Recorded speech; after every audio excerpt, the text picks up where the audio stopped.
그래서 세종으로, 충청으로, 또 저 먼 지방으로 공공기관도 더 옮기고 국가기관들도 부처들도 빨리빨리 옮기고 가능하면 신속하게 국회 본회의장도 지어서 옮겨오고 헌법을 바꾸는 국민적 합의를 거쳐서 대통령실도 옮겨오고 그래서 균형적인 그런 세상을 만들어야 되지 않겠습니까? 그런데 여러분, 이재명 무섭다는 사람 많아요. 다른 사람 누가 대통령 돼도 되는데 이재명은 절대 안 된다고 거품 물고 반대하는 사람들 있죠? 그 사람들한테 꼭 물어보세요. 왜 이재명이 무섭냐고. 나쁜 짓 하지 않았으면 무서워할 필요 없다. 이렇게 얘기해 주시기 바랍니다.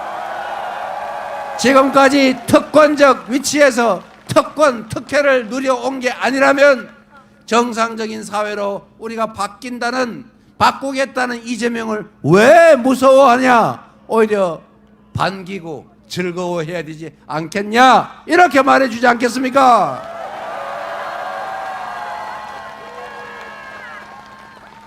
상식 아닙니까, 여러분?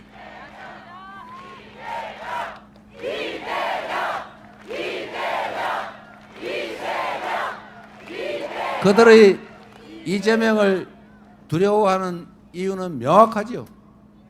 이재명은 이 사회 기득권자들 속에 있지 않았지 않습니까? 주류에 속하지 못했지요.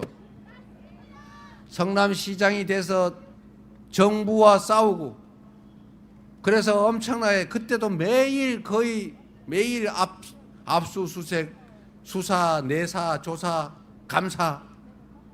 그러나 그때 당시에는 없는 사건을 만들지는 않더군요. 그러나 그 후에도 계속 거의 매일 수사, 감사, 압수수색, 조사 하더니 털다 없으니까 아예 없는 걸 만들어 가지고 조작해서 기소해서 여기저기 그것도 찢어서 기소해놓고는 맨날 재판 받으러 다니라고 괴로우라고 변호사 비용 많이 내라고 그렇게 괴롭혔지만 우리는 그래도 죽지 않는다. 여러분 덕에 살아있지 않습니까, 여러분?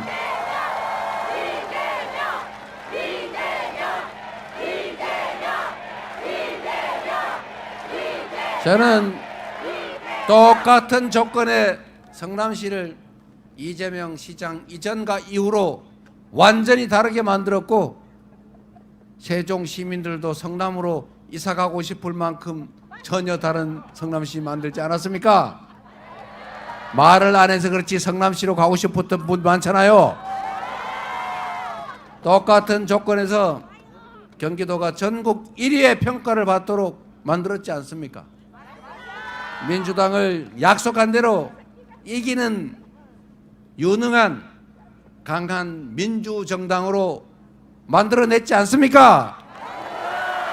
이재명에게 기회를 주시면 검증된 실적으로 증명한 그 유능함과 국민에 대한 국가에 대한 충직함으로 지금의 대한민국과는 완전히 다른 새로운 대한민국 국민의 나라 진정한 민주공화국 진짜 대한민국을 확실히 만들어 놓겠습니다, 여러분.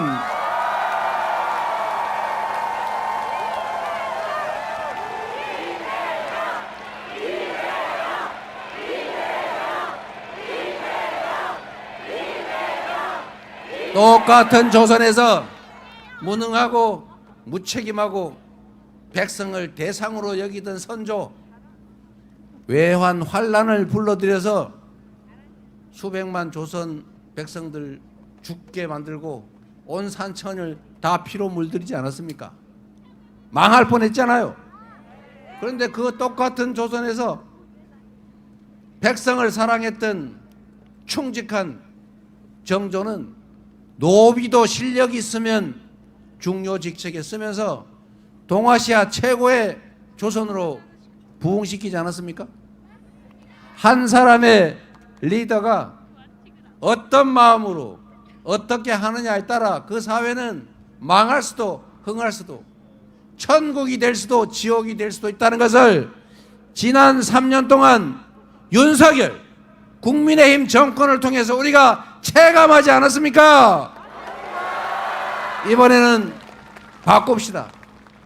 이번에는 무슨 수를 써서라도 반드시 이겨야 합니다.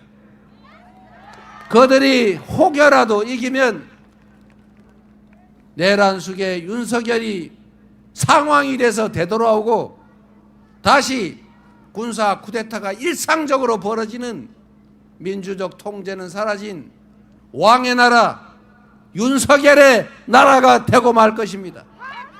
어떤 일이 있더라도 반드시 이겨야 하고 그러려면 투표해야 하고 투표를 통해서 그들을 압도적으로 심판하고 압도적으로 응징해야 합니다. 여러분,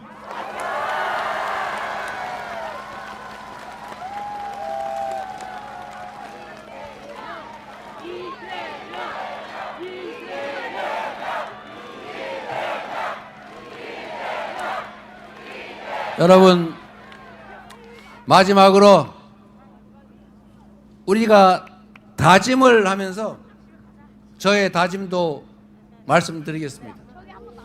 우리 대한민국 국민들은 역사적으로 기득권자들이 만든 그 온갖 위기들을 공리적인 사고로, 이기적이지 않은 이타적인 사고로 행동을 통해서 이겨내왔습니다. 지금 우리가 처한 이 위기도 국민들이 작은 차이를 넘어서서 서로 존재를 인정하고 협력하면 지금의 이 위기 정도는 가뿐하게 이겨내고 오히려 비온 뒤에 땅이 굳어진다고 회복을 넘어서서 지속적으로 성장하고 발전하고 그리고 전 세계인이 선망하는 선도적인 대한민국으로 저는 만들 수 있다고 생각합니다. 국민들은 여러분은 이미 준비되어 있습니다. 이 정치만 정신 차리면 됩니다. 정치인들이 국민들을 편을 갈라가지고 자기들끼리 편 갈라 싸우는 건 정치의 본질이니 어쩔 수 없지만 왜 국민들한테 빨간 옷 입히고 파란 옷 입히고 청년 노인 갈라서 편 갈라 싸우게 합니까? 왜 증오하고 혐오하게 만듭니까? 왜 서로 죽이려고 칼질하게 만듭니까? 정치인들이 입장에 따라서 다툴 수 있지요. 그러나 그 다툼은 과거를 파고 잘못을 지적하고 대안을 내는 것도 아니고 조작해서 음해하고 진흙탕 만들어서 정치를 혐오하게 하는 이런 방식으로는 절대로 가서는 안 됩니다. 정치는 편을 갈라서 싸우되 국민까지 편 가르게 하면 안 되는 것이고 국민들이 심판처럼 쳐다보는 그 와중에 나는 이렇게 할 거야.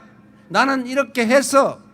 앞으로 이런 방법을 통해서 이런 더 나은 세상을 만들 거야 라고 하는 것을 경쟁해야죠. 나는 너의 이런 점이 마음에 안 들어. 너 옛날에 이랬지. 너도 한번 당해봐. 이런 저질스럽고 퇴행적인 사고로 정치를 하면 되겠습니까, 여러분?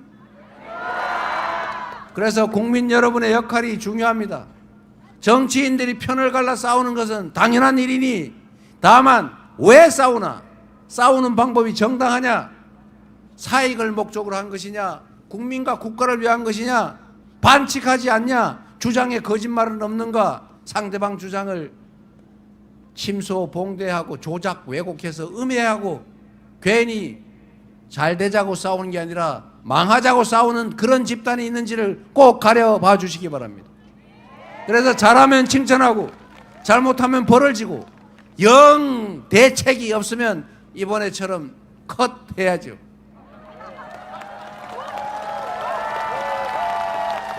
지금 정치는 우리는 최소한 그러려고 하지 않습니다. 우리는 그들이 그렇게 하더라도 전 국민이 지켜보는 토론에서 뭐 별로 중요하지도 않은 옛날에 이런 사소한 이야기들 가지고 그 아까운 시간을 보내느니 저희라고 그들이 흠이 없어서 말하지 않았겠습니까? 우리가 지금 말하지 않아도 엄청 많잖아요. 그러나 우리는 그런 거 거기서 따지지 않습니다. 그들이 낮은 길로 저급하게 가더라도 우리는 품격 있게 높은 길로 가자.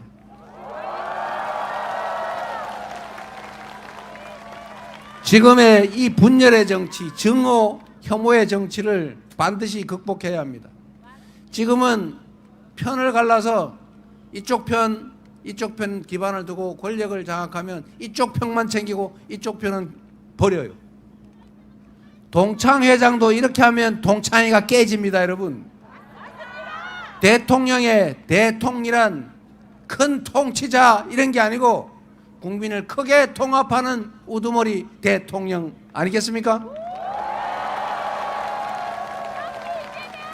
반쪽만 가지고 경상도만 우대하고 전라도를 학대하면서 경상도 거기에 의존해서 권력을 장기적으로 유지했던 그런 독재, 청춘 남녀를 편갈라 싸우게 하고 젊은이와 노인이 싸우게 하고 지역을 갈라 싸우게 하고 충청도하고 충남 충북 싸우게 하고 장애인 비장애인 싸우게 하고 이러면 나라가 어떻게 되겠어요? 이제는 편을 만들어서 그 편에 의지해서 분열과 증오와 혐오에 기반해서 권력을 유지하는 이런 반통령, 반정치를 넘어서서 국민을 하나로 모으고 자라기 경쟁을 해서 국민들에게 성과로 평가받는 진정한 대통령, 진짜 정치 우리 한번 해봐야 되지 않겠습니까? 그 길을 저와 민주당이 가겠습니다. 여러분과 함께 새로운 세상을 반드시 만들겠습니다. 여러분의 선택을 받는다면 더 새롭고 더 희망적인 나라를 만들어서 여러분께 보답드리겠습니다. 감사합니다.